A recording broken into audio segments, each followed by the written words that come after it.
Hi, I'm Sarah. And I'm Elizabeth, and this is Public Comment. We aren't politicians or town officials, we're your neighbors, small business owners and moms who believe the decisions made right here in North Smithfield have a massive impact on our families.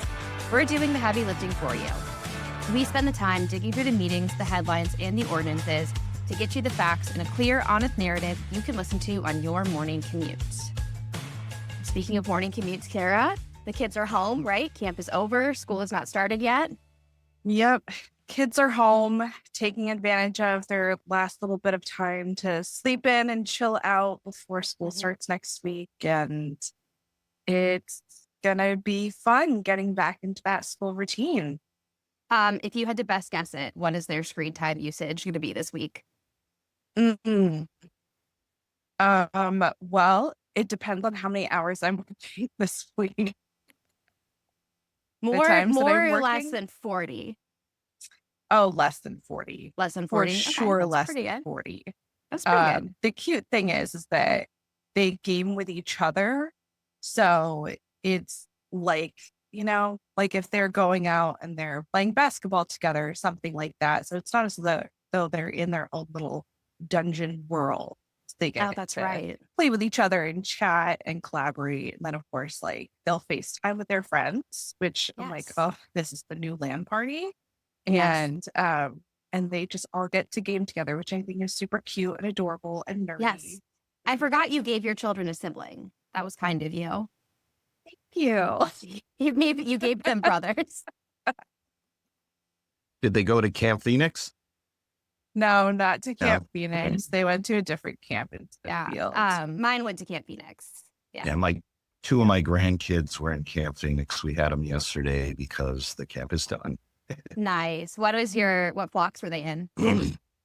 I have one going into 5th and one going into 2nd. So. Oh, okay, cool. So mine's going into 1st. So he was a road runner. Oh, okay. Yes. Yeah, exciting times. So to our lovely listeners, that voice that you are hearing is Michael Plante. Michael Plante is running for town council in North Smithfield. Michael, do you want to introduce yourself and tell our listeners a little bit about you? Yeah, sure. My name's Michael Plante. I've been a town resident since 1968. I'm quite proud of our town. I think it's quite unique in not only Rhode Island, but I think in all of New England. I've seen a lot of changes in the recent past that have kind of prompted me to want to run for office. I've probably lived in every section of town. I moved into town when I was age 2. We lived on Tift Road. Moved to a second house on Tift Road, then Maury Street, Pound Hill Road, Old Smithfield Road, Madity Road, Hawkness Road East, and now Sales Hill Road. So wow. I've kind of lived in every section of town. I raised my 2 children here. Proud to say one of my kids stayed in North Smithfield, and like we mentioned, 2 of his kids are in the school system. So it's kind of like my second life of being involved in the town, if you know what I mean, because it's now my grandkids. So I hear a lot of people talking on the basketball courts and the softball field or the cheerleading football field. And it's kind of prompted and motivated me to get involved. Yeah. So do you want to tell us a little bit more about why you decided to run? I feel, my background is business, not politics. And I feel that politicians should be taking more of a business approach to problems than a political approach to problems. The first difference, I think, that's truly significant is it almost seems in politics like the solution to the problem is to ignore it as long as possible so that as much of it goes away as possible and we're left with less to deal with. I think in life that is a huge mistake. And my background as a real estate broker is kind of unique in that my job is more about getting things done as quickly as possible, because nothing good in a real estate transaction ever happens from the time the contract is signed to the time you get to a closing date.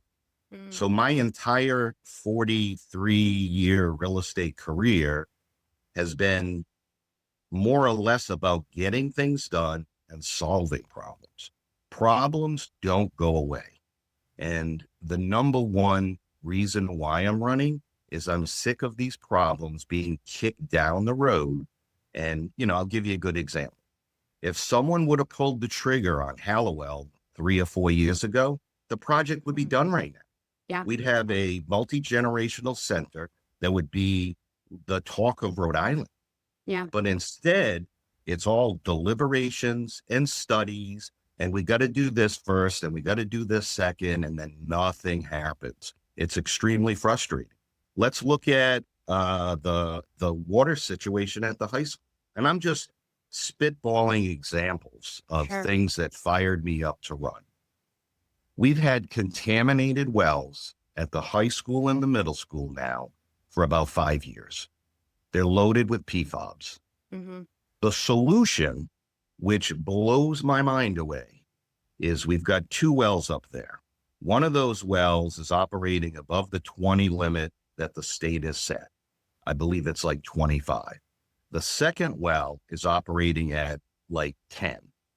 So their solution is to combine the 2 in a manner so that more water comes out of the better well and less water out of the contaminated well, so that we're now under the 20 limit. Yeah. Guess what? The state limit's 5. So our kids are drinking contaminated water. This problem has existed for years. In real estate, when we run across these problems, we put a water filter in. We don't have a study. We don't hire a commission. We don't have the Department of Health do a open forum public comment session. We pull the trigger and we solve the problem. There's none of that going on. So now my granddaughter, who's going into middle school this year, is now going to have to drink contaminated water. And contaminated water at our schools is not a new problem. My kids went to the elementary school in the 90s, and there was problems with the water there then.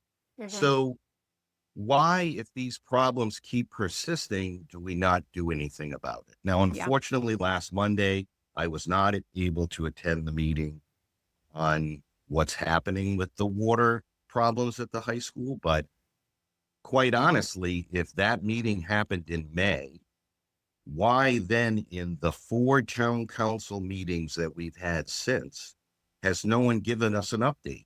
Because they don't want this problem to be known. Hiding a problem and ignoring a problem are not problem solving skills. That's why it runs. Yeah. And I guess I'm admitting, I think you're sort of echoing what I think Sarah and I have heard a lot from people that we know around town who maybe just sort of tune in a little bit, but aren't really following things.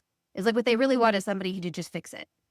And they're tired of like the constant back and forth. And so I'm curious, one question I like to ask every candidate, if you're kind of walking in, like assuming that you're elected and you walk in and it's day one and you're sort of given like one freebie where you get like one thing, no pushback. It's just like your freebie. What would you pick? That question is difficult to answer because it's really not about what Mike wants. The other thing that makes me uniquely qualified for this position is that my entire life, every job that I've done has been about something called my fiduciary. So in the world of business, there are very few careers where your entire business model is built about your fiduciary obligations to your client. So whether you're a realtor, whether you're a lawyer, whether you're a doctor, these are career paths where your decisions that you make are not about what you want, are not about what you think. It's about what's best for your client.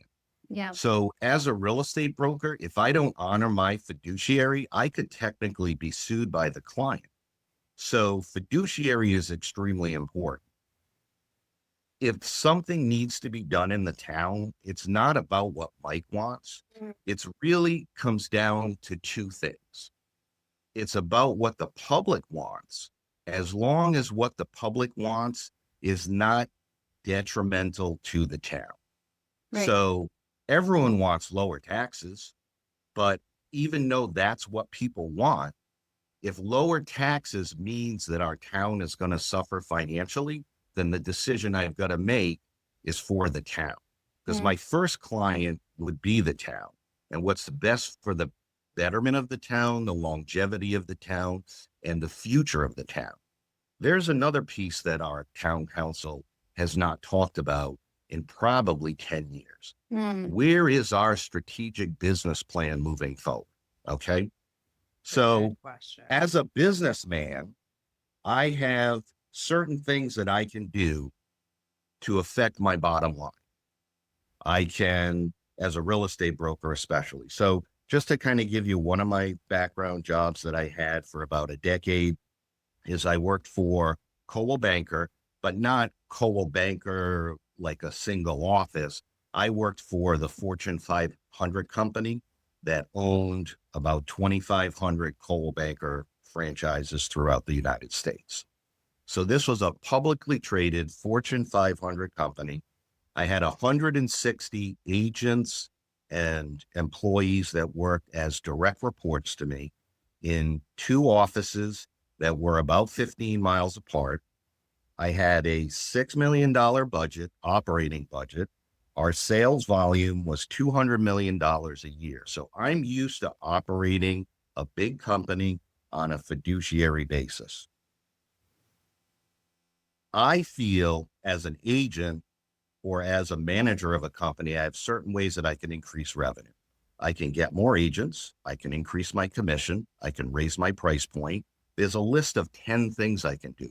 But as a town, we're limited to two things. One, if we want to increase, first, let's take a step back. Does anyone know a year where the town's expenses have gone down? No. I don't know. Is that Every even single possible? year they go up. I can't even fathom that. Like a The world in thing which is, that would happen. All right, Even if it's just so inflation. just right? to take a step back,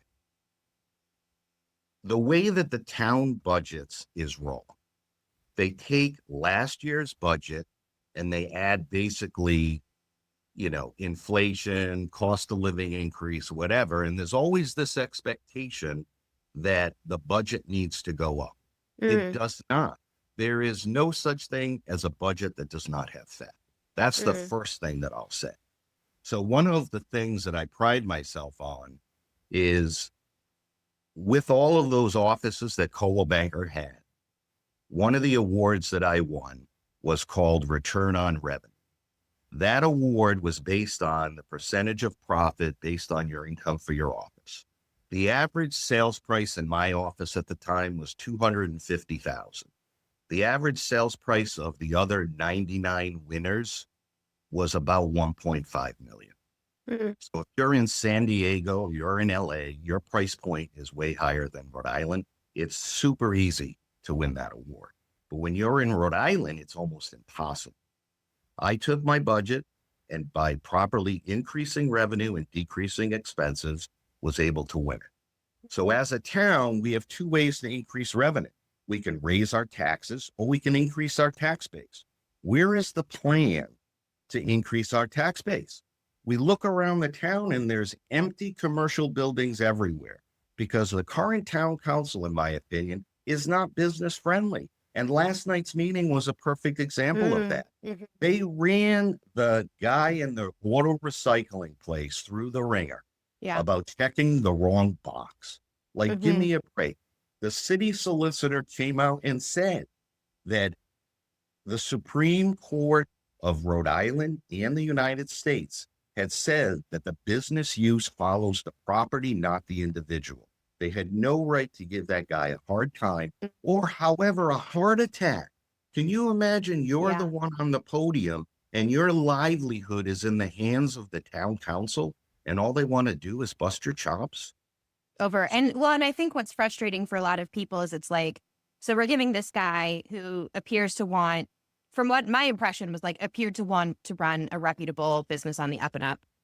We're giving him a hard time over a checkbox. But meanwhile, we gave the junkyard that was not, doing a good job in running his business correctly, extension. We just signed this memorandum. Supposedly we signed this memorandum of understanding with the quarry. So I think there's an impression that Sarah and I get that it's like the people that are trying to do the right thing get the hard time. And then the people who, show up with an attorney and try to find all the loopholes, they get, for some reason, like all the grace. I mean, in the honestly, world. the quarry is another example. Yeah. The quarry, when you don't have negotiating skills and you don't want to have an open conversation, if you have no problem solving skills, see, as in my private business life, my entire job is problem solving. Yeah. And in my opinion, problem solving is a science. It's not just like spitballing ideas. Mm-hmm. Problem solving is a science. And it starts with getting all three sides of the story. And most people look at me with 10 heads when I say all three sides, because that's what there is in every story. There's your opinion, which is skewed by the way you think about the subject. There's your opponent's opinion, which is also skewed by their opinion. And then there's a neutral third party. I have a unique skill of being able to be that neutral third party and seeing both sides of it. In my opinion, the quarry was handled all wrong. I think the same thing exists like with the junkyard. The use follows. So maybe they should have given the quarry some kind of off-ramp like 3 or 4 years ago that allowed them to do something that would have made them equally as much money as running a quarry, like maybe a cluster type development.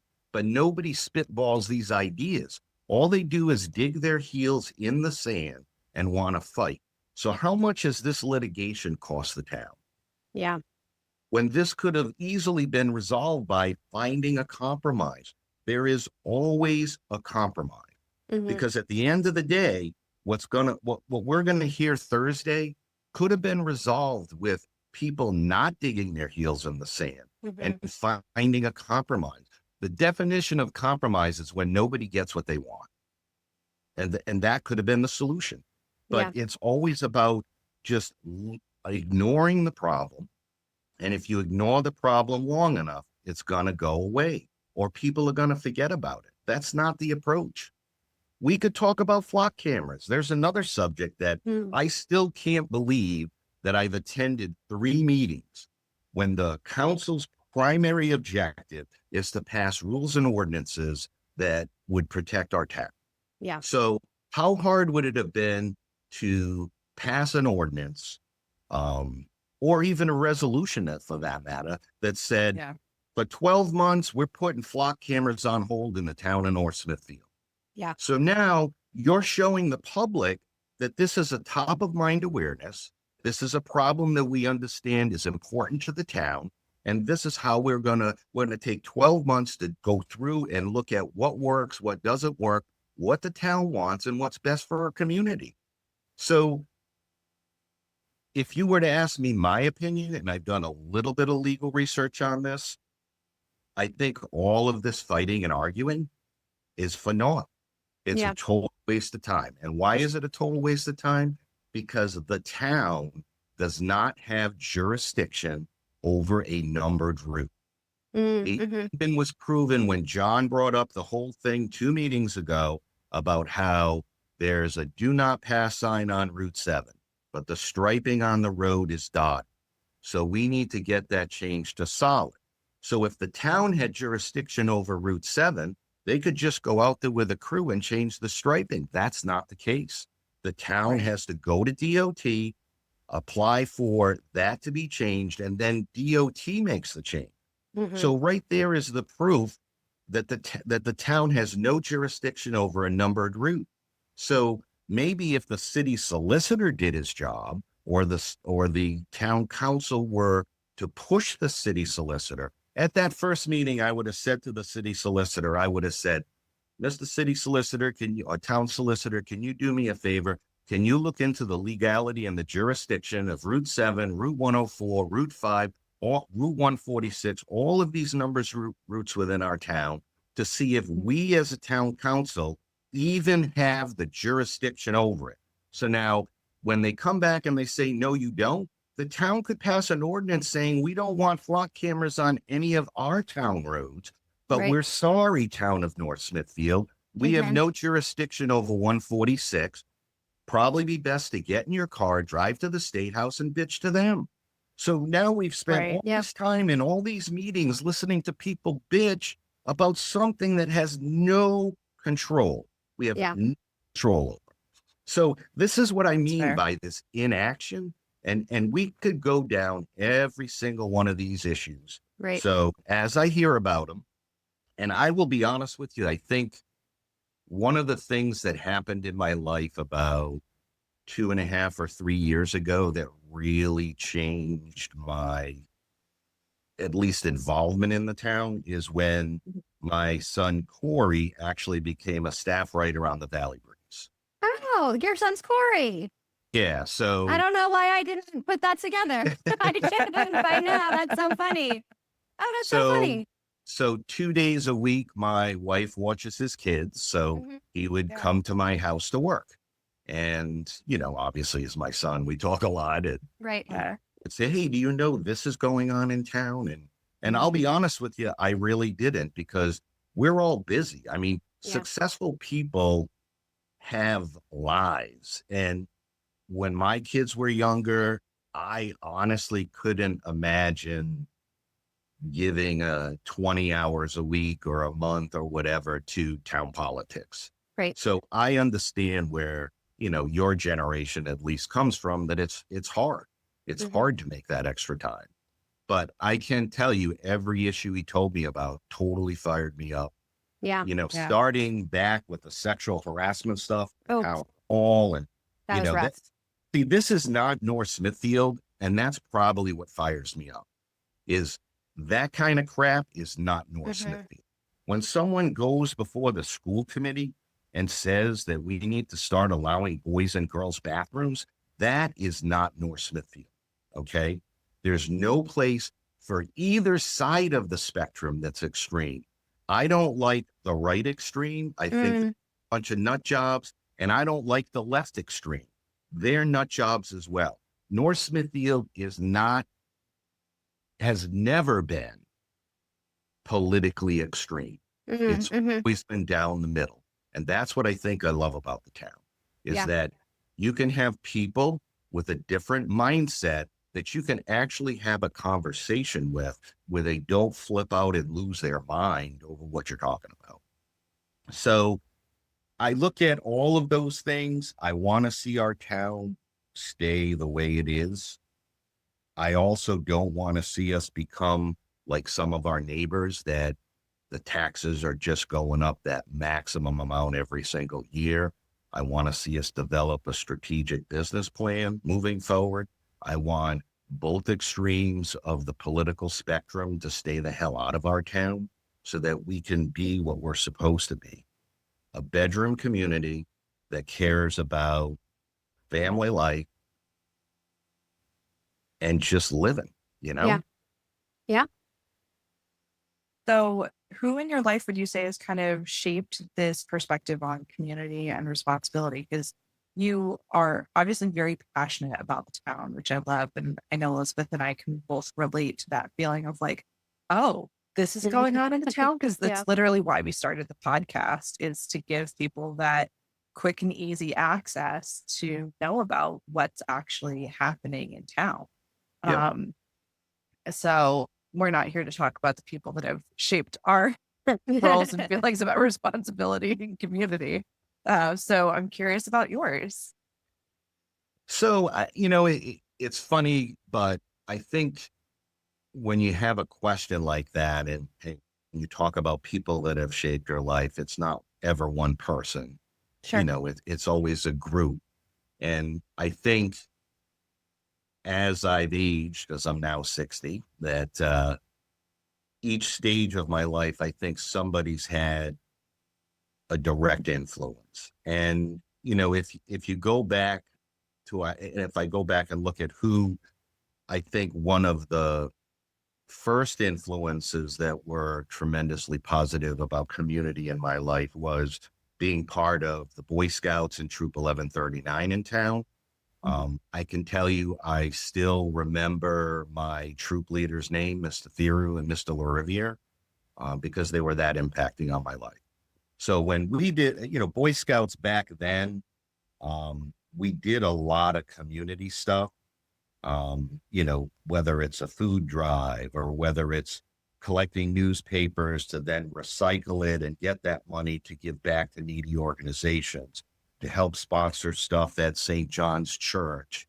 So, cleaning up parks. So all of those things we did as Boy Scouts. So Boy Scouts, I think, and I'm not saying taking away from Boy Scouts today or what they do today, but I can say back then, half of what we did was about civic activities. It really was. So I actually thank both of them for being huge positive role models, not just in giving back to the community, but becoming self-sufficient and, all of those good things. I absolutely loved Boy Scouts. I can't say enough positive things about it. And I think when I hit ninth grade, Boy Scouts was no longer cool. So Yeah. unfortunately, I made it to life, but I did not make it to Eagle. I think I needed like 4 more merit badges and Oh, you were so close. project. Yeah. We should Well, ask. like I said, I think ninth we should. grade was No, not no. cool. I'm going to get on this. We're going to ask the scouting program if we can retroactively get you in for those last 4 badges. That's funny. Very nice. I might husbands actually are even, both. I might even still have my sash with all of them on it somewhere at my parents' somewhere. We're gonna make this happen. We're gonna get you your last 4 badges. Yeah. We're gonna do an honorary ceremony for that's nothing. We can. And then honestly, when I was in high school, I really do feel that I had a number of teachers that were honestly a direct impact on my character and, things like that.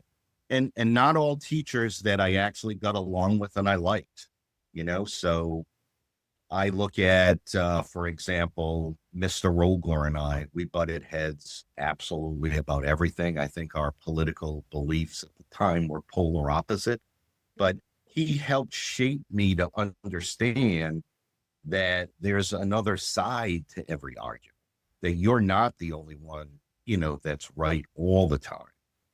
I thank Mr. Boisvert for putting up with my sarcasm and wise-assness a lot, but Wait, are you saying kinda, that as a teenage boy you might have been a sarcastic wise ass? What? I was the biggest challenge to any teacher in the North Smithfield school system because I always questioned everything. Yeah. I was that pain in the butt that when I raised my hand, the eyes usually rolled, but That's so funny. that's okay. Except for Mr. Boisvert. Mr. Boisvert, I still remember ninth grade. It would be called AP World History today. And I actually said to him, why do we have to learn all this crap from 400 years ago? And he said, Mr. Plant, you have to learn this because history repeats itself. And I'll be honest with you, it really is so true. Yeah. I've honestly since then kind of become a little bit of a history buff, especially with some of our local history. So I do thank him for that. And, I think after I got out of school, it's the business leaders that I was involved with. So I worked for, obviously my first job was working for my dad's real estate company in Woonsocket. But then we merged with J.W. Riker, which was one of the largest independent companies in the country, that then got bought out by DeWolf Real Estate, which I'm not sure if you remember them from about 20 years ago. But they had I'm not sure you want to know how old I was 20 years ago. Oh, okay. I'm the old man in the group, I guess. And through working for J.W. Riker and DeWolf, I and a number of other managers were instrumental in creating some 501c3s through those independent companies. So the way it worked is every closing that an agent had, they contributed a nominal amount, $20 to a deal that the company matched. And then that money all went to housing charities. So I was the chairman for 5 years of DeWolf Cares, which then became Coldwell Banker Cares. They then took our program that we ran in New England, and now that program is run nationally through Coldwell Banker. So I'm quite proud of that. The Yeah, amount it's of money amazing. giving to housing charities is in the millions now every year. So I no longer work for Coldwell Banker, but I'm proud that when I was a manager there, that was part of the program, Yeah. that I helped set up. So I think that, Dick DeWolf was what I shouldn't say was one of, he was or is the most inspirational, charismatic, kind, give back to the community kind of guy that you'll ever meet in your life. And I would say he is one of my definite inspirations. Yeah. Yeah. And it also sounds like there's a lot that you're proud So, of just in terms of your own legacy, though. absolutely.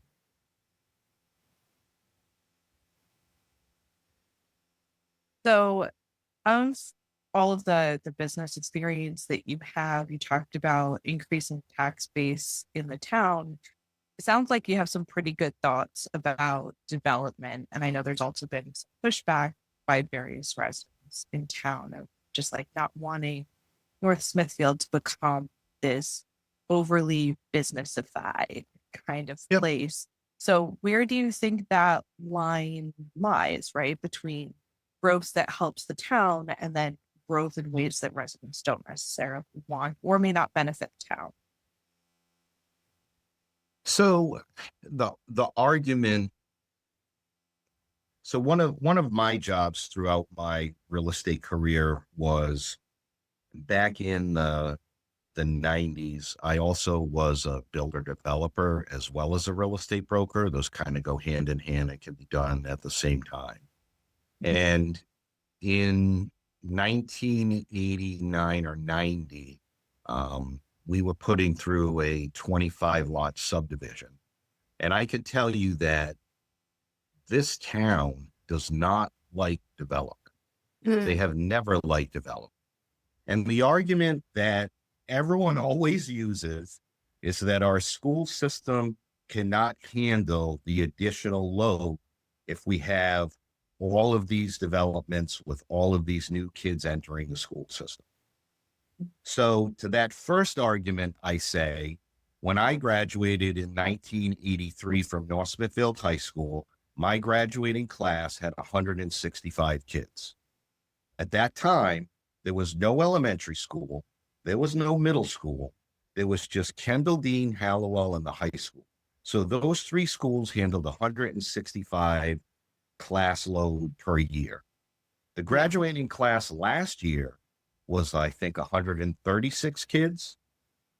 So think about, since 1983, of all of the houses and developments that have gone in, none of Nipsachuk and Rolling Acres was there.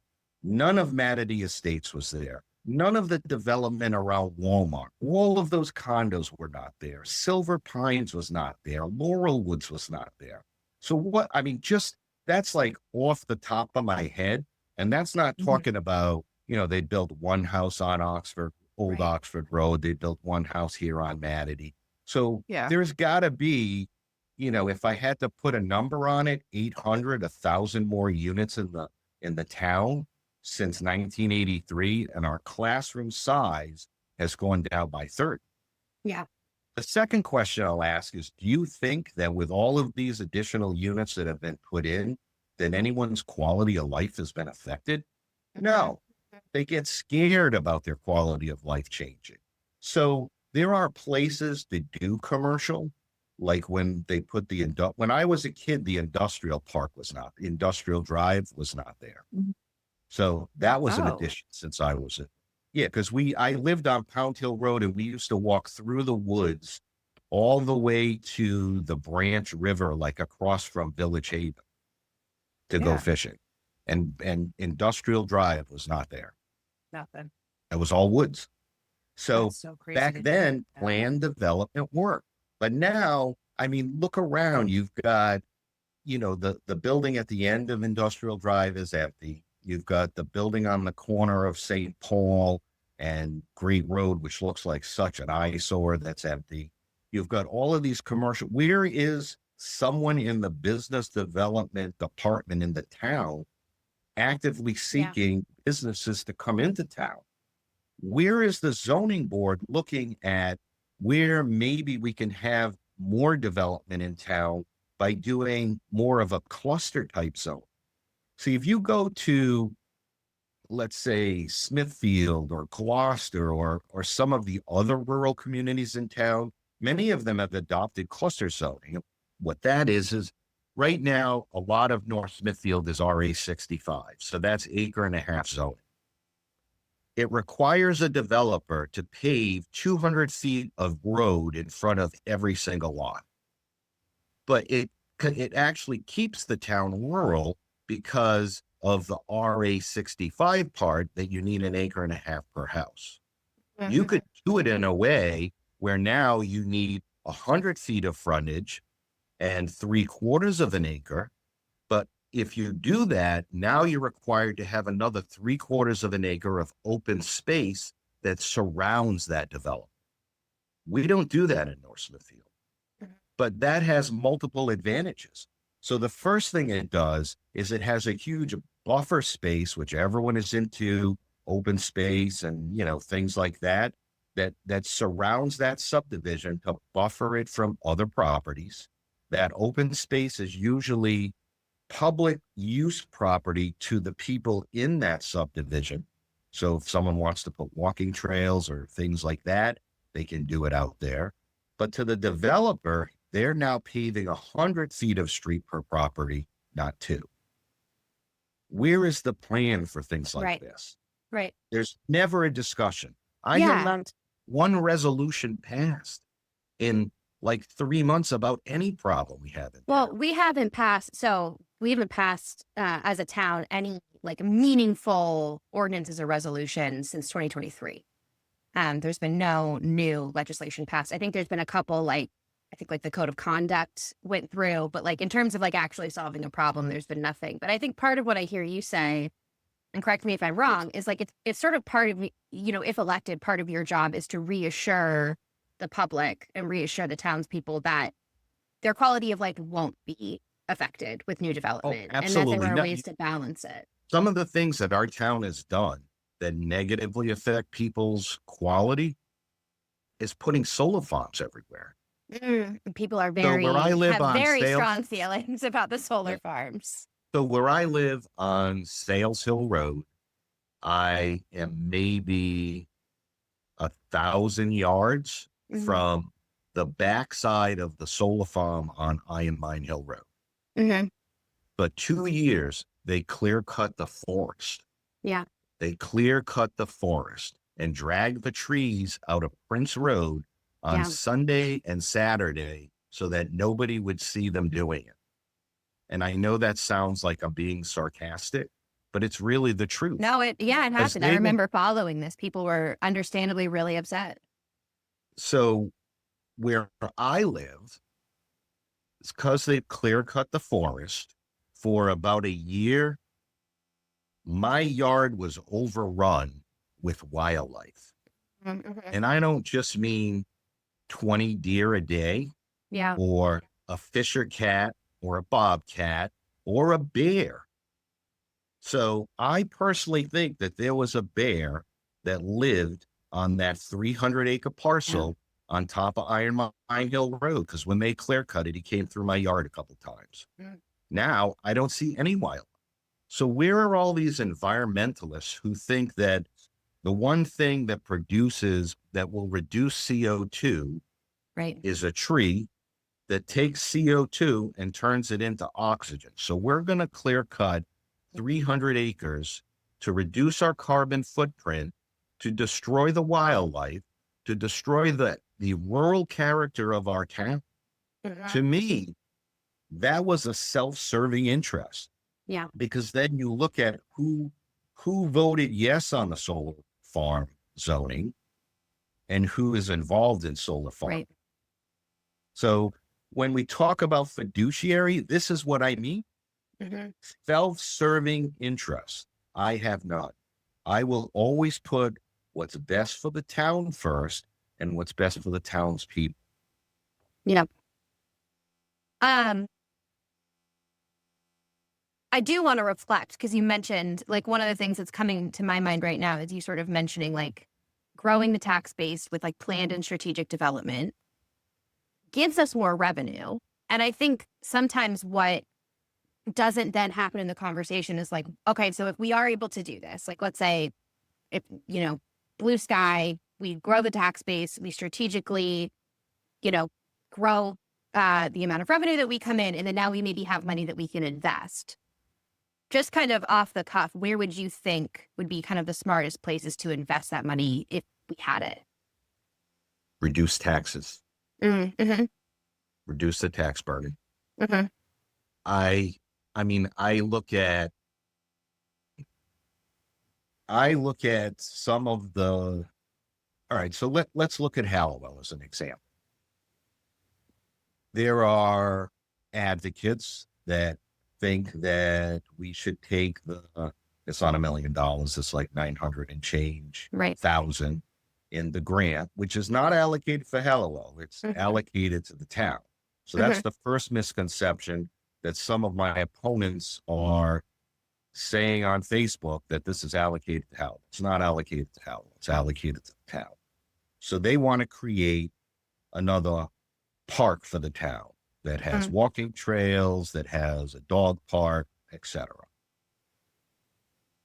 At face value, it sounds good because see, when you talk about stuff like this, when I look at, some of the things that, my opponents are listing as their campaign slogans, like, open, more transparent government, more walking parks, things like that. Those are things that no one's ever going to say no to. Everyone's always going to agree with them. But you can't just look at everything as a field. So when I see my opponents saying we should create a park and a dog park and a walking park and this, that, and the other thing. Yeah, sure, that sounds great. Yeah, sure, the $1 million is there. But where's the money to maintain that? Where's the money to ensure that? Who's going to cut the grass? Who's going to replace the parking lot when it needs to be replaced? How many parks do we have in town? What is the usage on those parks? Are those parks overloaded now? So if we got all these parks that nobody uses, why are you going to create another park? So what would you do? Like, if you had it your way, like, what would you do with the Halliwell property?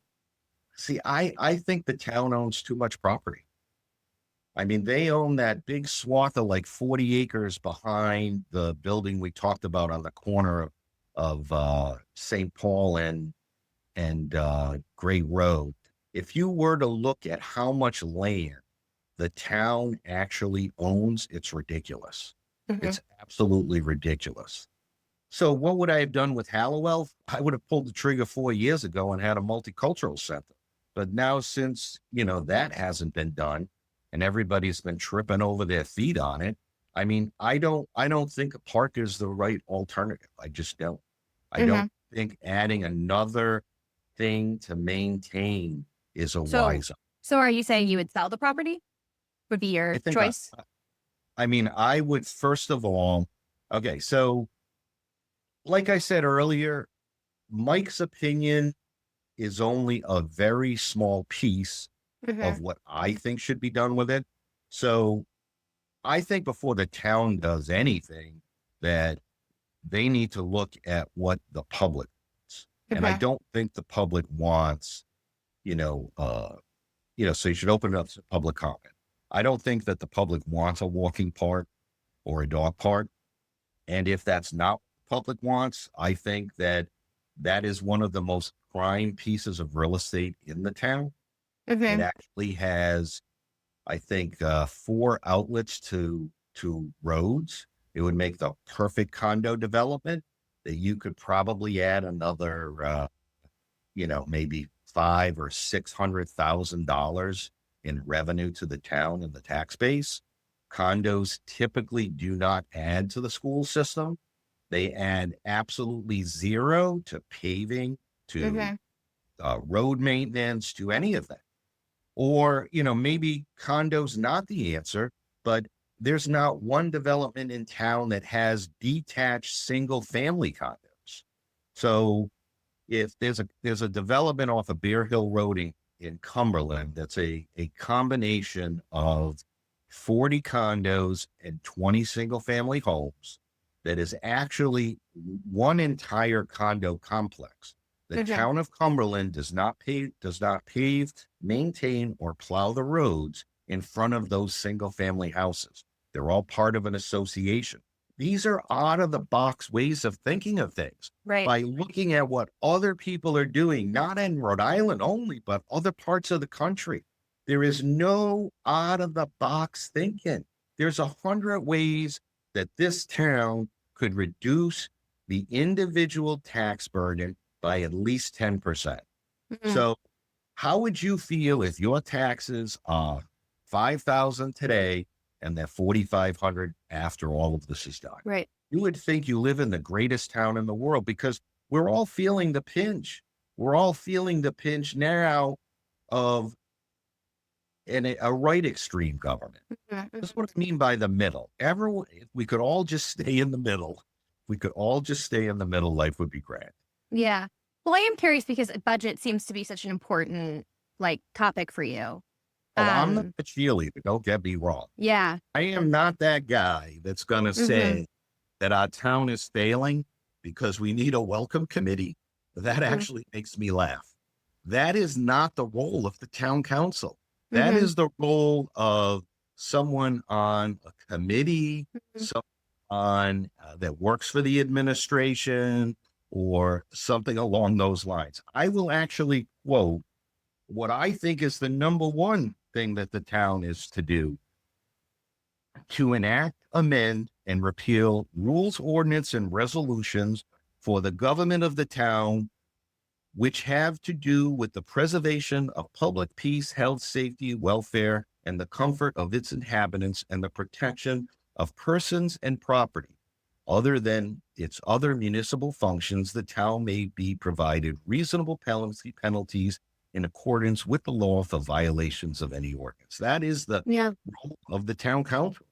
That is it. All this other stuff that people talk about online, saying that, somehow, one individual has control about where that $1 million goes, for, putting a park in that, quite frankly, we don't need, that no one has done a study about, that, now, according to Gibbs, we're in the midst of doing some kind of environmental study to determine the feasibility of putting a park there. So we're not even at that stage, but I unfortunately feel by the time that I am elected onto the council that it's probably going to be too late. Yeah. But that doesn't mean that we aren't going to have future issues. And what I will guarantee the people of North Smithfield is they will not be kicked down the road. They will be initially hit head on with a solution, not with let's see if it goes away. I have never in my life been more frustrated than people who think that problems will go away when you just ignore them. Yeah. They don't. They get worse. Well, and I guess that's where I'm curious, coming back to the budget. We have, I know in town coming up over the next 10 years, multiple, I think multi-million-dollar projects that need to be completed because of just years of deferred maintenance. And so I'm curious, an example on the budget. Okay. And I know people say it's the town. When you cut stuff, you're taking away from people. That's not true. So government budgets, in my opinion, they would never survive in business. They would never survive in the private sector, because it's just about adding and collecting. That's all they do. Okay, so we need more money. We'll just increase the tax. So as I've been, getting ready to run for office, going around talking to people in the public and trying to get, figure out which of these issues are the most important to people, I've come across a lot of people that have worked for the town or do work for the town. So I'll give you one example. Sure. So recently I'm trying to do this without bagging the individual or to have which it is happen. which is hard to do in North Smithfield. Yeah, so it's just hard to do in North Smithfield. So I ran across a someone who works in the administrative office at the school. Um, and we were discussing the budget because obviously we've talked a lot about budgets, and obviously if it's something that someone talks about a lot, you should, and they're telling you who they are, you should listen to them. So Mm-hmm. I am definitely a money guy, a numbers guy, a very analytical guy. So budgets are really important. So I was talking to this individual and talking about budgets and how there's fat in every budget. There's stuff to be cut. First words out of this person's mouth was, I can tell you one place in the school system budget that should absolutely be cut. Okay. At the administrative office at the school, there's a half a dozen secretaries that I think the number might be 5, but around a half a dozen secretaries that the entire summer they sit in that office and they play solitaire on their computer. Every single one of them has asked to be laid off for the summer so that Mm-hmm. I don't have to sit at this desk and play solitaire. Yeah. And do you know what the answer they were given is? I'm assuming We, no. we can't lay you off because if we do, that will reduce our school budget and we will get less money next year. I like, boom, my head Mm-hmm. exploded. Why is that not a good thing? Mm-hmm. Why is that not a good thing? One little example. So now if you take that one example and in a logical, organized, problem solving manner, which there is a science to problem solving, you analyze the needs of the school. What are the secretarial needs in the summer? Probably one secretary, right? You lay the other 4 off, or when you hire a new one, you tell them you're going to be paid on a 10-month cycle, X Mm-hmm. amount of dollars. And that X amount of dollars is less than a full year. Mm-hmm. So you solve the budgetary problems by incrementally making changes that are small. But we all know if you were to save $1 every day for your entire life, you would be a millionaire by the time you retire. It's these little incremental savings that add up. Everyone looks at the budget and they say, we need to get a 5% item to make a difference. That's not how budgets work. It's Mm-hmm. about looking at every single line item and seeing where you can cut a little bit. And then all those little bits add up. Now, if all those little bits add up this year so that we don't get a tax increase, to me, that's a home run. If we can get those little bits to add up where we actually get a tax decrease, or let's take it a step further, we have a master plan that involves increasing our commercial base 3% a year, 5% a year, and having a minimum increase in the housing population by a certain amount. If we don't keep going like this and we don't become more developer friendly, what ends up happening is then we get low income housing rammed down our throat because we all know how the development part works. I go to the town, I say, I want 40 houses built on this subdivision. The town says no. So then they go and they say, we're going to change it. And now 25% is going to be low income. Now, per Rhode Island law, we really can't say no anymore because Mm-hmm. there's a low income housing component. I'm not trying to sound like I'm anti poor, but I'll be honest with you, bringing a ton of low income housing into the town of North Smithfield would be, in my opinion, the single largest mistake. It Mm-hmm. absolutely would, Mm-hmm. because you're going to change the demographic of our town. And if you look at every other town like around us, I think what makes us the best is that we don't have that crappy section of town. Mm. And what I mean by that is, you know what I mean by the crappy section of town. So, Well, but for and our I'm not, viewers, what I mean, like for listeners who maybe aren't completely understanding, how would you like? okay. So if you look at Cumberland, for example, Valley Falls is predominantly mostly rental property. And if you look at the low income census tract, it does hit that section of Cumberland. There really is no, low income census tract that goes through North Smithfield. And I think that really,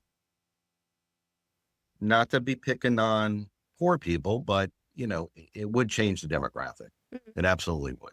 Well, then I'm curious, though, how would you balance that with kind of expectations that are coming down from the state level around changes in zoning?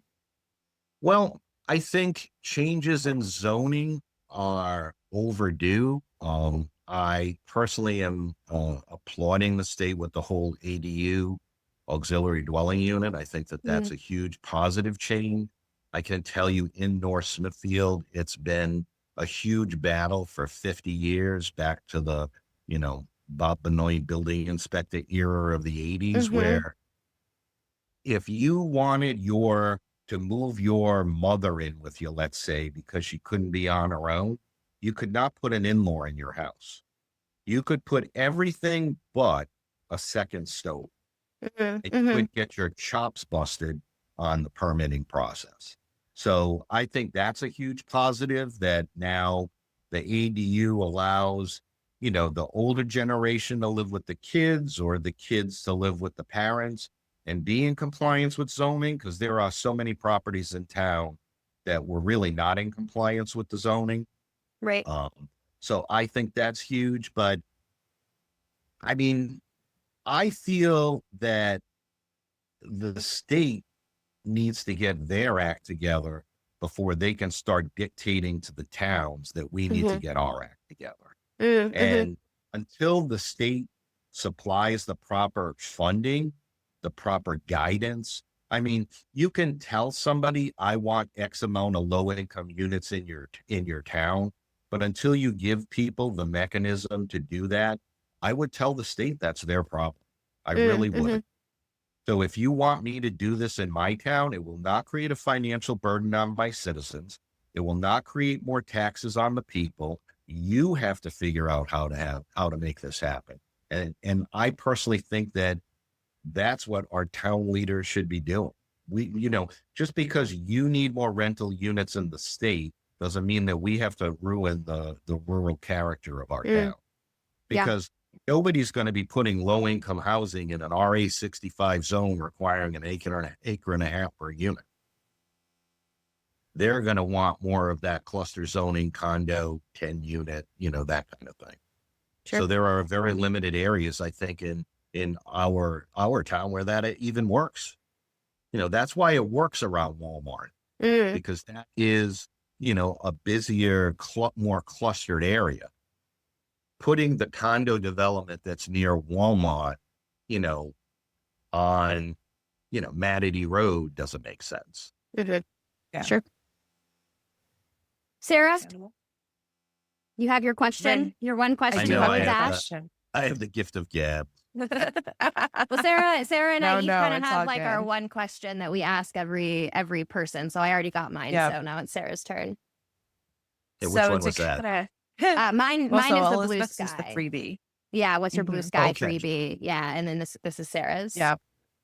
So we tend to wrap up these interviews with this question. I think it's a good way to kind of get that last sense of who someone is. But what question do you wish someone would ask you that nobody ever does?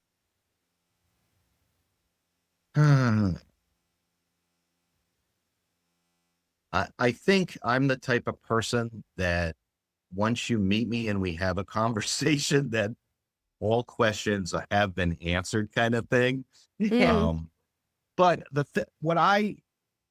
as I go around, I'm kind of surprised that more people don't ask, like, what are your 3 hot topic buttons of why you're running? And I think we've Mhm. talked about all 3 here today, but It's funny because I know that I would go into the voting booth. And again, I'm a very analytical, logical, went to college to be a computer systems engineer kind of guy. So Hmm. um, I look at everything from that analytical standpoint, and I'm surprised that more people are about how you feel than the steps that you're going to do to make our town better. And Mm-hmm. to me, that like blows my mind because I would rather, from a personality standpoint, dislike the town councilor that's representing me, but yet has, the right analytical approach than Mm. for someone who's a great cheerleader, but doesn't have any business sense or see, I just don't see that as the role of our town leaders. But yet in politics, it seems like it's more about how you feel about a person than the fact that they're going to get the job. Mm-hmm. That part kind of blows my mind away. And it's been you know, I guess in business it's similar, but I think results is more important in business than whether you like something. Because Sure. I've dealt with tons of people I don't like, but they get the job done, you Sure. know? Yeah. So if someone was listening to this and they had questions, comments, they wanted to reach out to you, they wanted to talk to you, where could they find you? They could absolutely call or text me on my cell phone at any time, even after the election. If there's a concern, I am proud to say I answer my phone Mm. as much as possible, unless I'm with a customer. And that number is 401-487-7600. That is actually my cell. All right. Sarah, do you want to tell our viewers where they can find us? Absolutely. They can visit us at our website, nspubliccomment.com. They are more than welcome to email us at nspubliccomment@gmail.com. We always love hearing from our viewers and listeners. Or they can also follow our page at Public Comment North Smithfield on Facebook. We are also on Instagram as well, NS Public Comment. If you are a resident of the town, you can absolutely join our group, also named Public Comment North Smithfield, where we have all residents together. Everyone is vetted to make sure that you live here in town because we want the people who live here in town to have a say and be the main focus of the conversation. So feel free to join us, follow us, like, share, subscribe, all those good things. And we can't wait to hear from you guys. All right. See you next time.